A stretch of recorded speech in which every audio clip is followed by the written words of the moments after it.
Hello दोस्तों, नमस्कार। स्वागत है आपका बिहार एक्सप्रेस न्यूज में। ताज़ा नजर डालते हैं बिहार की तमाम मुख्य बड़ी खबरों पर। इससे पहले वीडियो को लाइक नहीं किया तो लाइक करें, साथ ही चैनल को सब्सक्राइब कर लीजिए। हाईकोर्ट के आदेश पर हुई कुलपतियों की मीटिंग में के पाठक नहीं पहुंचे। पटना हाईकोर्ट के निर्देश पर शिक्षा विभाग के साथ विश्वविद्यालय की कुलपतियों सहित अधिकारियों की सोमवार को 5 घंटे बैठक हुई। 8 जनवरी के बाद यह पहली बैठक थी जब शिक्षा विभाग के अधिकारियों के साथ विश्वविद्यालय की कुलपति सहित सभी शीर्ष अधिकारी आमने सामने हुए। बैठक के दौरान कुलपति ने कहा कि हाईकोर्ट के निर्देश पर शिक्षा विभाग ने विश्वविद्यालय के खाता संचालन पर रोक तो हटा ली है, लेकिन राशि नहीं भेजने के कारण शिक्षक व कर्मियों को वेतन और पेंशन का भुगतान नहीं हो पा रहा है। जनवरी से अप्रैल तक के वेतन और पेंशन भुगतान लंबित है। बैठक में शिक्षा विभाग के अपर मुख्य सचिव के पाठक की बैठक में नहीं आने पर कुलपति ने आपत्ति जताई है।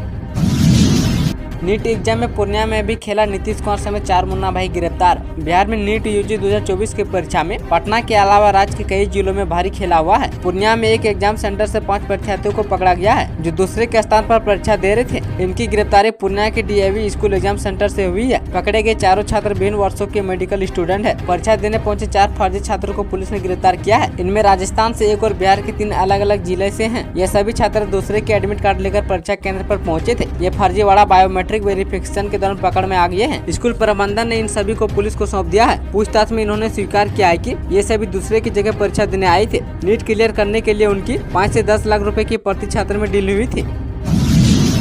बिहार में इन 5 सीटों पर वोटिंग कड़ी सुरक्षा के बीच मतदान कर्मी बूथों के लिए रवाना। बिहार की 5 संसदीय सीटें झंझारपुर, अररिया, सुपौल, मधेपुरा और खगड़िया में 7 मई को तीसरे चरण का मतदान होने वाला है। झंझारपुर में महागठबंधन की तरफ से VIP उम्मीदवार सुमन कुमार महासेठ तो JDU से रामप्रीत मंडल मैदान में है। वहीं खगड़िया से लोजपा के राजेश वर्मा तो CPI के संजय कुमार खुशवा ताल ठोक रहे हैं और सुपौल में NDA गठबंधन की ओर से JDU के दिलेश्वर कामेत एवं इंडिया गठबंधन की ओर से राजद के चंद्रहास चौपाले आमने सामने होंगे। वहीं मधेपुरा में JDU प्रत्याशी जिनेश चंद्र यादव और राजद से कुमार चंद्रदीप मैदान में है। इसके अलावा अररिया में राजद ने शाहनवाज आलम को टिकट दिया है। वहीं अररिया में भाजपा ने प्रदीप सिंह पर भरोसा जताया है। बिहार में लोकसभा चुनाव के तीसरे चरण के मतदान को लेकर मुख्यालय में नियंत्रण कक्ष स्थापित किया गया है। मतदान में किसी प्रकार की शिकायत को लेकर टोल फ्री नंबर भी जारी किया गया है। इसी प्रकार से फैक्स नंबर पर भी शिकायत भेजी जा सकती है। बिहार में लोकसभा चुनाव के तीसरे चरण के लिए मधेपुरा लोकसभा क्षेत्र के मेहसी विधानसभा में 107 बूथों पर मतदान शाम 4 बजे तक होगा। मेहसी विधानसभा के शेष 207 बूथों पर मतदान शाम 6 बजे तक कराया जाएगा। इसी तरह से खगड़िया लोकसभा क्षेत्र के सिमिये बेख्यातपुर विधानसभा में 60 बूथों पर मतदान शाम 4 बजे तक होगा, जबकि इसी विधानसभा की शेष 299 बूथों पर मतदान शाम 6 बजे तक होगा।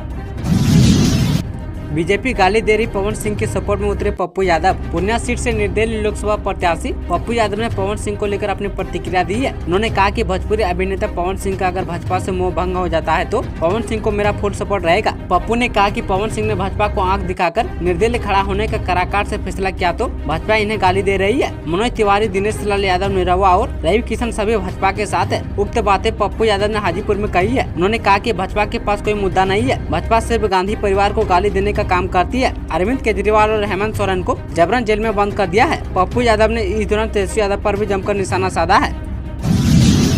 मतदान के साथ आज झमाझम होगी बारिश। 5 जिलों में ऐसा रहेगा मौसम। लोकसभा चुनाव के तीसरे चरण में आज प्रदेश की 5 सीटों पर मतदान होगा। झंझारपुर, खगड़िया, सुपौल, अररिया और मधेपुरा में होने वाले मतदान के दिन लोगों को मौसम का साथ मिलेगा। मतदान के दिन वोटों के साथ मेघ झूमकर बरसेंगे। इन जगहों पर अधिकतम तापमान 20 से 32 डिग्री सेल्सियस व खगड़िया में 32 से 34 डिग्री सेल्सियस रहने की संभावना है। मौसम विज्ञान केंद्र पटना के अनुसार उत्तर पूर्व बिहार एवं हिमाचल, पश्चिम बंगाल और आसपास क्षेत्रों में चक्रवाती परिसंचरण का प्रभाव बने होने के साथ पटना समेत अधिसंख्य के भागों में गरज तड़क के साथ आंधी पानी की भी चेतावनी है। मौसम वैज्ञानिक SK पटेल ने बताया कि 7 मई से प्रदेश में प्री मानसून का दौर आरंभ होने के कारण मौसम में बदलाव देखा जा रहा है। 7 मई से 12 मई के बीच प्रदेश में हल्के से मध्यम दर्जे की वर्षा के आसार है।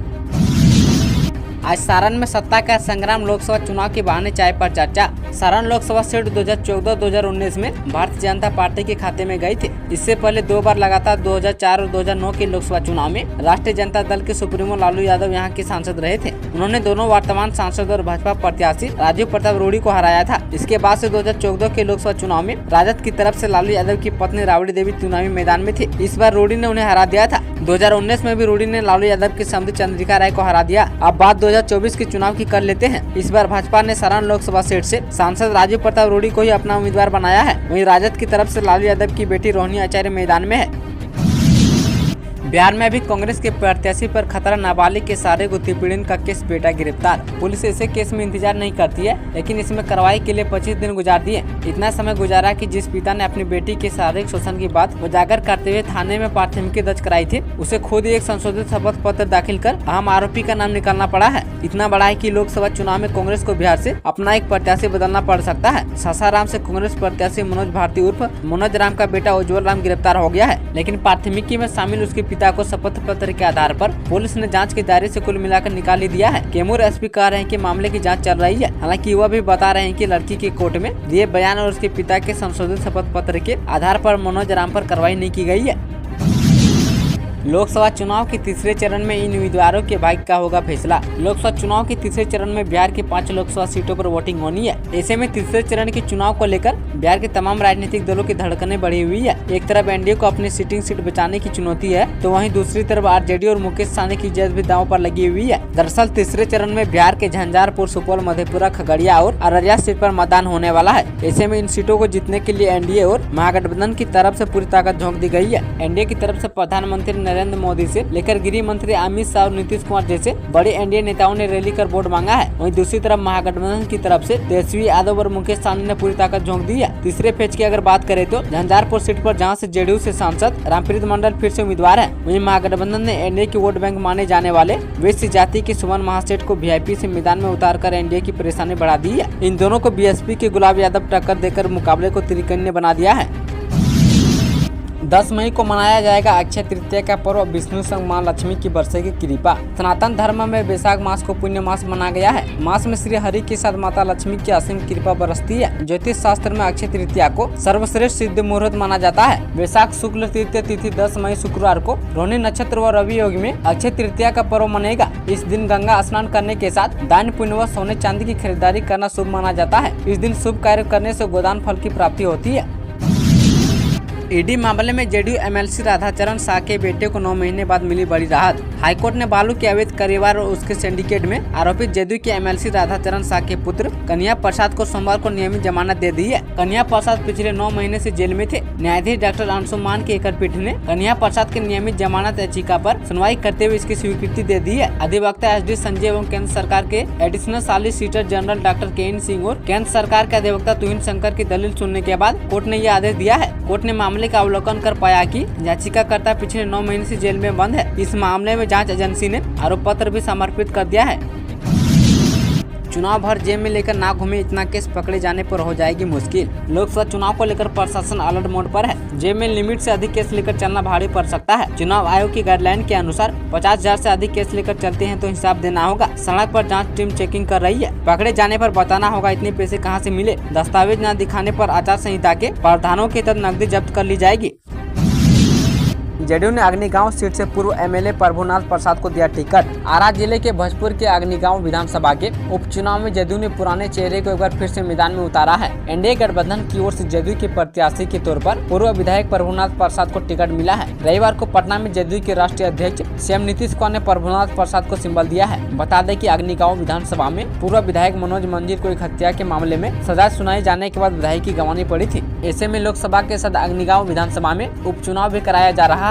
महागठबंधन की ओर से पहले ही ये सीट भाकपा माले के कोटे में दी गई थी और भाकपा माले ने शिव प्रकाश रंजन को अपने प्रत्याशी बनाकर चुनावी मैदान में उतारा है। क्षेत्र के लोगों को एनडीए के चेहरे का इंतजार था। अब पूर्व विधायक रहे प्रभुनाथ प्रसाद और शिव प्रकाश रंजन के बीच मुकाबला होगा। आपको बता दें कि चुनाव आयोग ने लोकसभा चुनाव के 7वें चरण में अग्निगांव विधानसभा उपचुनाव के लिए वोटिंग कराने की घोषणा की है। अग्निगांव में उपचुनाव के लिए 1 जून को मतदान होगा। क्षेत्र के मतदाता लोकसभा और विधानसभा उपचुनाव दोनों के लिए एक साथ वोटिंग करेंगे।